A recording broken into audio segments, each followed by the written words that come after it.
Bismillahirrahmanirrahim. Assalamualaikum warahmatullahi wabarakatuh.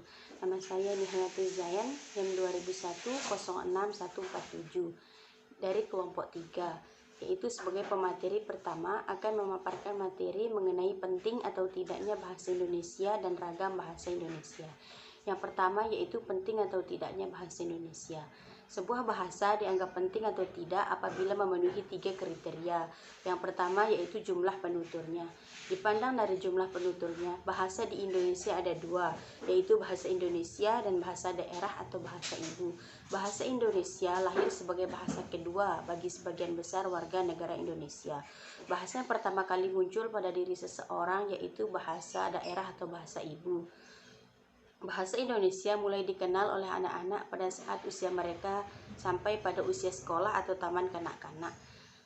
Jumlah penutur bahasa Indonesia yaitu 260 juta, ditambah lagi jumlah penutur di luar wilayah Indonesia. Hal ini membuktikan bahwa bahasa Indonesia amat penting kedudukannya di kalangan masyarakat. Adapun kriteria yang kedua yaitu luas wilayah persebarannya. Tersebarnya suatu bahasa tidak dapat dilepaskan dari segi penuturnya. Jumlah penutur bahasa Indonesia yang 260 juta lebih itu tersebar ke daerah luas yaitu dari Sabang sampai Merauke. Keadaan persebaran inilah yang menjadi bukti bahwa bahasa Indonesia amat penting kedudukannya di antara bahasa-bahasa di dunia. Adapun yang ketiga yaitu terpakainya bahasa itu dalam sarana ilmu, budaya dan susastra. Jika kita memandang seperti misalnya bahasa daerah yaitu bahasa Kerinci, kita dapat menelusuri sejauh mana bahasa itu terpakai dalam sarana ilmu, budaya, dan susastra. Yang pertama yaitu tentang ilmu. Bahasa Kerinci belum mampu memecahkannya. Jika ingin mengirim surat, orang-orang Kerinci menggunakan bahasa Indonesia, bukan bahasa Kerinci. Hal ini membuktikan bahwa bahasa Kerinci belum mampu mengembangkan bahasa sebagai sarana ilmu. Yang kedua tentang budaya. Bahasa Kerinci telah dipakai pula, walaupun hanya dalam komunikasi lisan, bertutur adat, menyanyi, dan berpantun. Yang ketiga yaitu dalam susastra. Bahasa Kerinci kaya akan jenis dan macam susastranya. Susastra Kerinci sudah memasyarakat ke segenap pelosok Kerinci. Dengan demikian bahasa Kerinci telah dipakai sebagai sarana dalam susastra.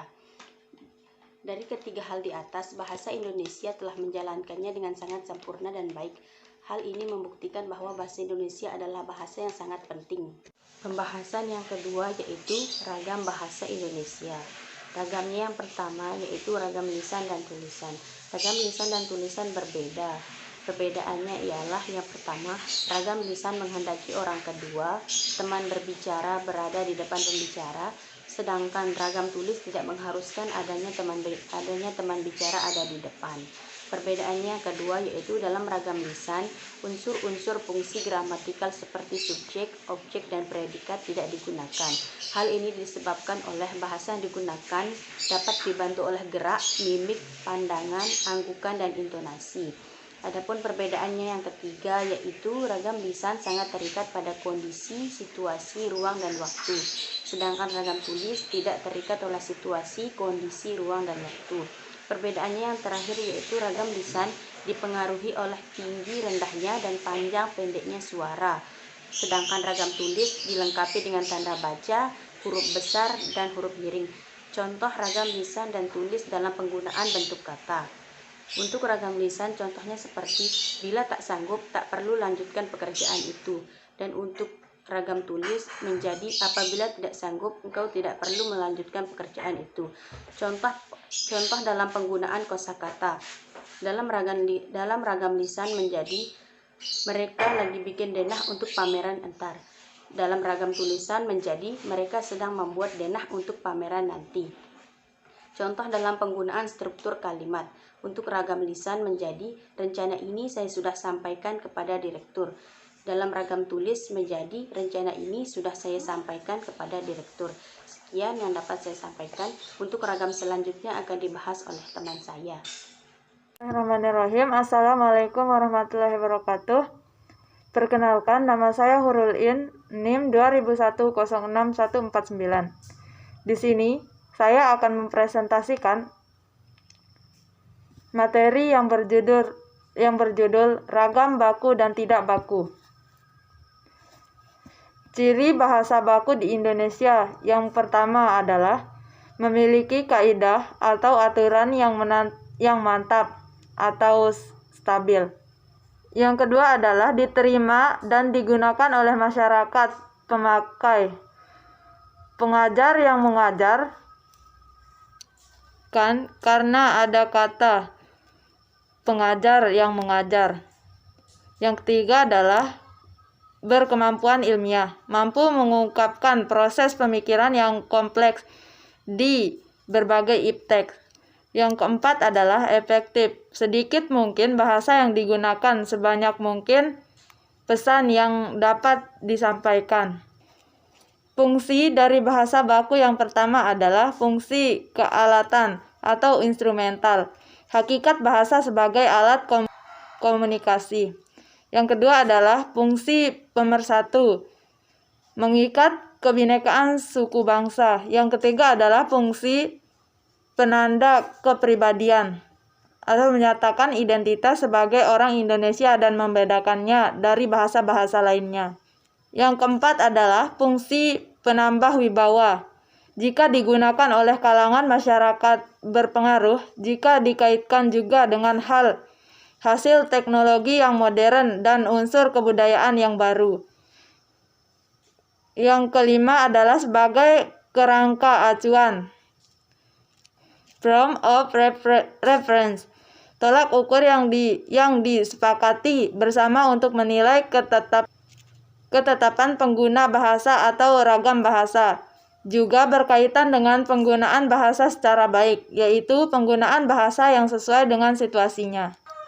Selanjutnya di sini kita juga akan membahas ragam baku tulis dan ragam baku lisan. Ragam baku tulis adalah ragam yang dipakai dengan resmi dalam buku-buku pelajaran atau buku-buku ilmiah lainnya. Acuannya EYD. Yang kedua adalah ragam baku lisan. Ragam baku lisan adalah ragam yang dipakai dalam situasi resmi atau tidak dipengaruhi oleh logat atau dialek daerahnya. Mungkin sekian dari saya, kurang dan lebihnya mohon dimaafkan. Wabillahi taufik wal hidayah. Wassalamualaikum warahmatullahi wabarakatuh. Assalamualaikum warahmatullahi wabarakatuh.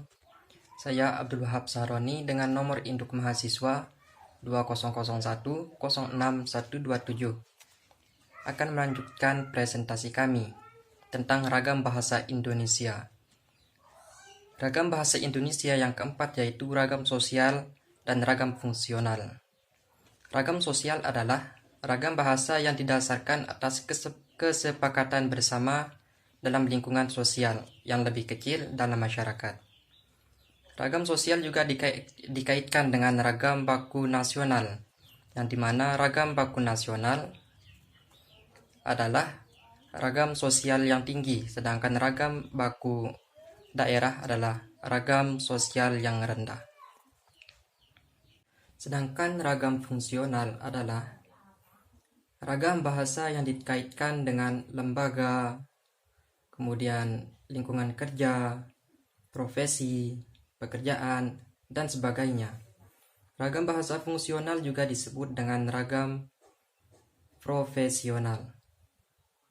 Materi selanjutnya adalah bahasa Indonesia yang baik dan benar.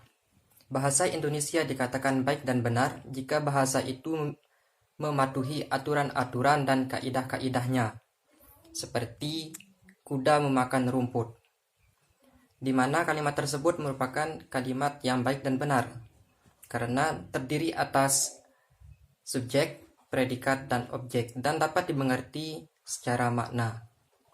Pengertian baik pada suatu kata atau kalimat adalah pandangan yang diarahkan dari pilihan kata atau diksi.